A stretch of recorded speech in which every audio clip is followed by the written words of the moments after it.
Alright guys, I think we're in trouble. Welcome to another episode of the Cabin Build series. We're approaching the end of the build, and we needed to start wearing many hats every day in order to complete this cabin. For the last couple of weeks, we have been perfecting the art of multitasking. Still cannot believe that we were able to build this house for $5,000.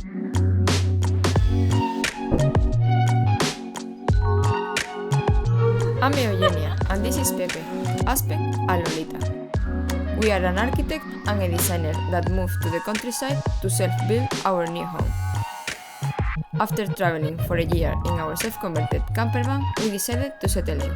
Looking to live a simpler life, grow our own organic food, and build our house, let us here. Thank you for watching, liking, and subscribing.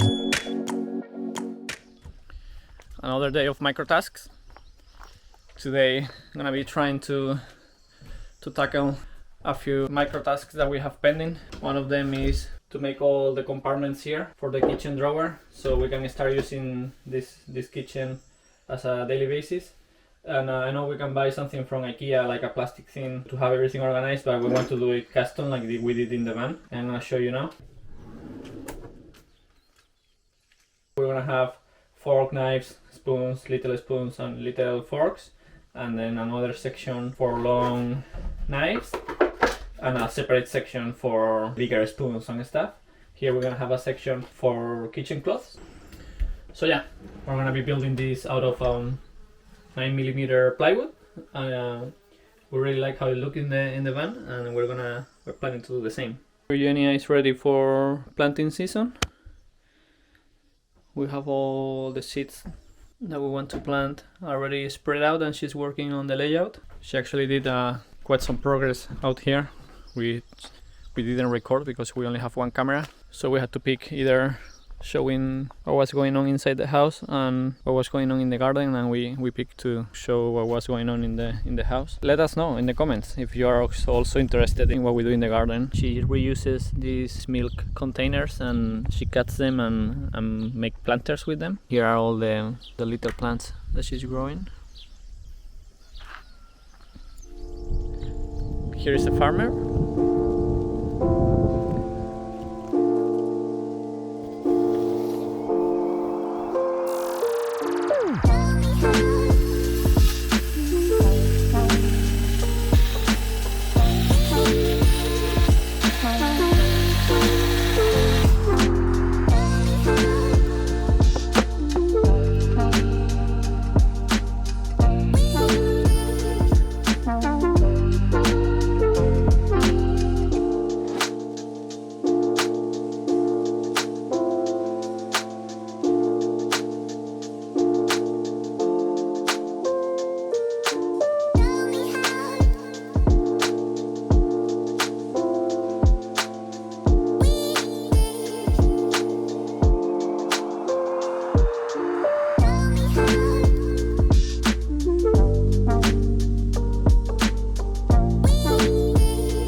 I have already made all the cuts. These are all the pieces that we will be using for the drawer. And now I just need to sand them.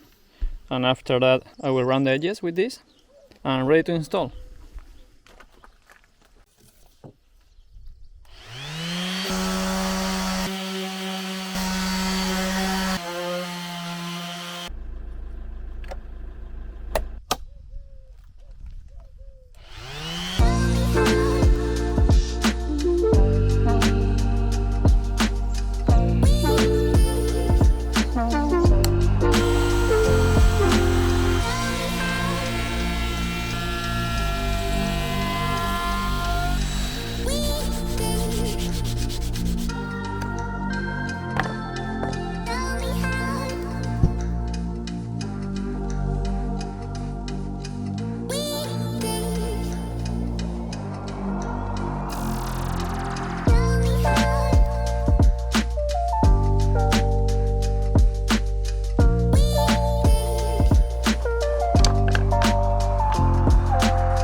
Yesterday took me the full day to finish this drawer, but I think it's totally worth it.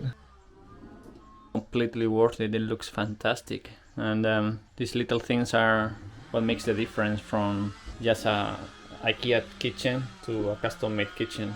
This is all set up for our needs, you know. We know we have 2 bottles like this, so we left a space for 2 of them for salt and pepper. This space is for the measuring cups. This is for racks and this protection thing for the oven. And then this is for knives, miscellaneous. And then eating knives, forks, spoons, little spoons, and little forks. It's just perfect.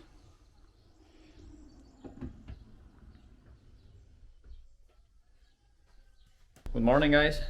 Today is going to be finally the day that we paint this section of the house in white, final coat of white. We have been postponing this for a long time because we needed to do the trim, and then we needed to paint the trim, and we needed to seal the holes for the nails, etc, etc. So it's been roughly 3 weeks since we painted that back area, and today Eugenia is gonna be finally painting the front.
If you like this cabin and are planning on building something similar, we work very hard to have all the architectural and structural plans available for you, at a very good price, so anybody with this dream can afford a good design.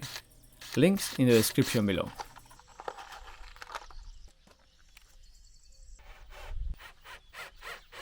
Now we're gonna decide which hole we make for the drawer. For this drawer we don't want to have a handle that sticks out. This is already a small dimension. We are just gonna drill a hole for a handle, so we put the finger through and we just pull the drawer out, and that way we don't have this sticking out that can hit us every time that we pass, or even for example if the drawer is like this, it's even smaller space which you know you can pass, but then if you have something sticking out it will hit you in your leg. Our experience in the van is like in smaller spaces you don't want things sticking out because you get hit a lot all the time. So we're gonna just go ahead and drill a hole, probably here in the center.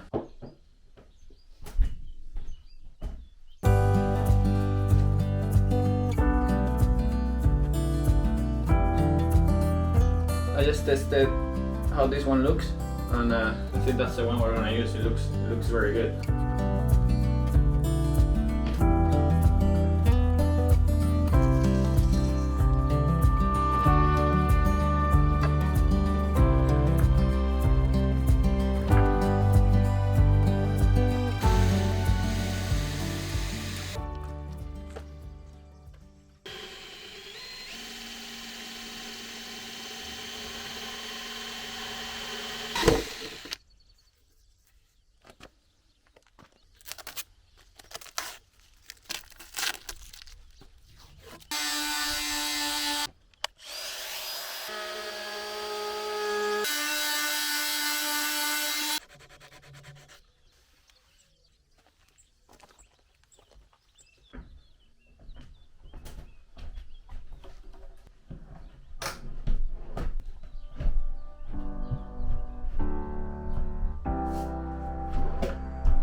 So this is going to be the setup, pretty much. We're just missing the big screen, and it's gonna be mounted on the wall, so we don't have anything sitting on the desk, just because it looks cleaner. And then these cables, the hard drive and the charging cables, are gonna come over here, have a hole here, they're gonna come out and just connect, so we won't have the cables sticking out here. And that's pretty much it. I had plans to put the connection cable for the screen at the back of the wall, so inside the wall, but I'm not quite sure if I can do that now, because it's gonna be kind of tricky to do that. Depends on how things are looking. We will make the decisions whether to put a little cover strip on the wall in white, painted with the same white, and cover the cables, or try to then guiding the cables through the wall, which actually will be the best because it will look so much cleaner. Let's see. So this is for now the setup. We still need to finish the table, like final sanding and varnish it, but we don't have the varnish that we want to use. We're gonna actually use the same that we use for the kitchen. Hola. Bom dia. Sí. So the screen just arrived. They're at the entry of the town. They're gonna try to come up to here with the screen.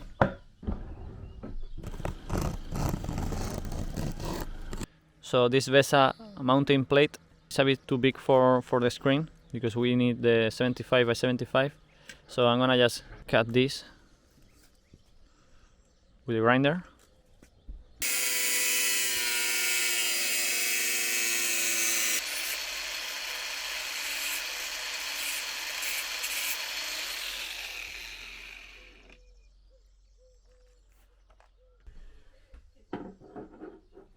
So now, as you can see, this before was like that, so this circle that sticks out made the mounting plate stick out on the top part.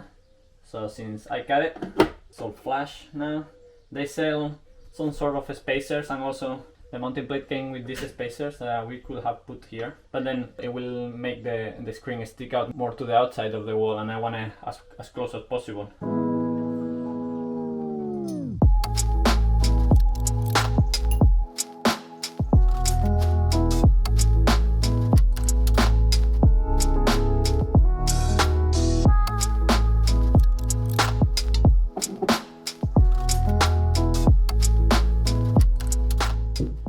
Yesterday we were testing the height of the monitor while Eugenia was working, and at the end of the day we decided that using these 3 books, it was the most comfortable height for the size of the screen. So now I just put the monitor where it should be. I know that this center point is at the same height as this center point of the bracket, so I'm gonna measure what's the height of this point, so that way I know where to put the center hole of the bracket on the wall.